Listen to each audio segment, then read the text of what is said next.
এই মোবাইলের এই মিনিট বা রিচার্জের কার্ড এগুলো যদি পচে যাইতো তাহলে একটা মেয়াদ থাকতো, বা এগুলো যদি খায় যদি কেউ মানে এমন হইতো যে এগুলো খেলে মানুষ মারা যাবে, এই জন্য মোবাইলের মিনিট বা জিবির মিনিটের মেয়াদ দিতে হবে। এটা তো এমন না যে ওষুধ না রে ভাই, একটা ওষুধে দেখেন আপনি যদি একটা ওষুধ কিনেন, যে ওষুধ খেয়ে মানুষ মারা যায় সেই ওষুধ খেয়ে মানুষ ভালো হয়, সেই ওষুধের মেয়াদ থাকে। এটা তো এমন না যে কাঁচা তরকারি যেটা পচে যাইব এটা একটা মেয়াদ দিতে হবে।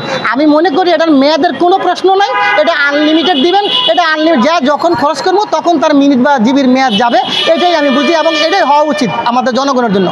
আমরা যখন 20 টাকা গ্রামীণ ফোনের 20 টাকা জন্য একটা মিনিট কিনি, হ্যাঁ, সেটার মেয়াদ থাকে 2 দিন। বাংলালিংকের 20 টাকা মিনিট খেলে থাকে 2 দিন, রবির থাকে 2 দিন, আর এয়ারটেলে থাকে 3 দিন। অর্থাৎ 20 টাকা 2 দিন মেয়াদ থাকে, 3 দিন থাকে। আবার আমরা 30 টাকা যদি জিবি কিনি, ইন্টারনেট কিনি, 7 দিন মেয়াদ থাকে। তো এখন প্রশ্ন হচ্ছে এই জিনিসগুলো কি পচে যায় না গলে যায়, যে এগুলোর মেয়াদ থাকতে হবে? এগুলো কি কাঁচা তরকারি যে এগুলোর মেয়াদ দিতে হবে, তাও এত অল্প দিন মেয়াদ দেয় আমাদেরকে? এগুলো তো মেয়াদের প্রশ্নই আসে না। আর একটা জিনিস হচ্ছে, অনেক গরিব মানুষ আছে যে তিনি 20 টাকা বললেন, 1 মিনিট বা 2 মিনিট কথা বললেন, তারপর আর বললেন না, এরপরের দিন গিয়ে দেখা গেল তার টাকাটা চলে গেছে। এই টাকাটা তো কোম্পানি নেওয়ার কোনো অধিকার নাই। আর 7 দিন আপনি জিবি কিনলেন, 7 দিনের জন্য ইন্টারনেট ব্যবহার করবেন, কিন্তু আপনি 2 দিন ব্যবহার করলেন বা 3 দিন ব্যবহার করলেন, বাকি 4 দিন করলেন না, তারপর অটোমেটিকলি 7 দিন পরে আপনার জিবির মেয়াদ চলে গেল। কিন্তু এই টাকা কি কোম্পানি নেওয়ার কোনো অধিকার আছে? বাংলাদেশ সরকার কি তাকে এরকম দিয়ে দিছে যে তোমরা মানুষকে সিস্টেমে ফালাইয়া মানুষ থেকে কোটি কোটি টাকা নিয়ে যাবেন? এটা কিন্তু কখনোই হওয়া সম্ভব না, আর হওয়ার দরকার নেই। আমি বলেছি বাংলাদেশে কিন্তু আমরা 19 কোটি লোক মোবাইলের সিম মানে মোবাইল ব্যবহারকারী।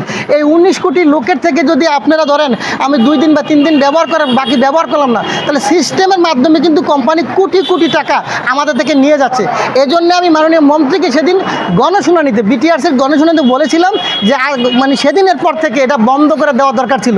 কিন্তু এখন পর্যন্ত কিন্তু আমি দেখি বিভিন্ন জায়গাতে আমরা এই রিচার্জের সিম মানে রিচার্জ কার্ড কিনলে এখন 2 দিনে মেয়াদ চলতেছে, 7 দিনের জিবি মেয়াদ চলতেছে। এগুলো যত দ্রুত সম্ভব এগুলো বন্ধ করা দরকার। এই বিষয়টা কিন্তু আমাদের এক মাননীয় সংসদ সদস্য হাইকোর্টে সংসদে কিন্তু উপস্থাপন করছেন।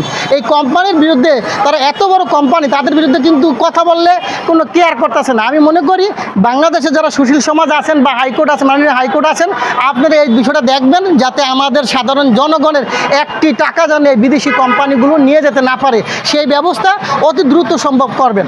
সরকারের যে ধরনের পর্যবেক্ষণ টিম আছে তাদের কিন্তু উচিত যে এই ব্যাপারটা মানে এই ব্যাপারে পদক্ষেপ নেওয়া, যাতে জনগণের টাকাগুলো কোম্পানি নিতে না পারে। এখন তারা বলেছে, আমাদের মন্ত্রী মহোদয় কিন্তু একটা সুন্দর কথা বলেছেন যে আমি ব্যবস্থা নিব, এই কোম্পানির বিরুদ্ধে আমি এটার ব্যবস্থা নিব, কিন্তু এখন পর্যন্ত কিন্তু আমরা মাঠ পর্যায়ে সেই ব্যবস্থাটা দেখতে পাচ্ছি না। আমি আশা করব অবশ্যই অচিরে এই ব্যবস্থাটা তারা নেবেন, এই আমার দাবি থাকবে। আমি বলবো যে সাধারণ মানুষ যারা আছেন, আপনারা আমরা যারা আছি, আপনারা আপনাদের স্ব স্থান থেকে এই বিষয়টার বিষয়ে প্রতিবাদ করবেন।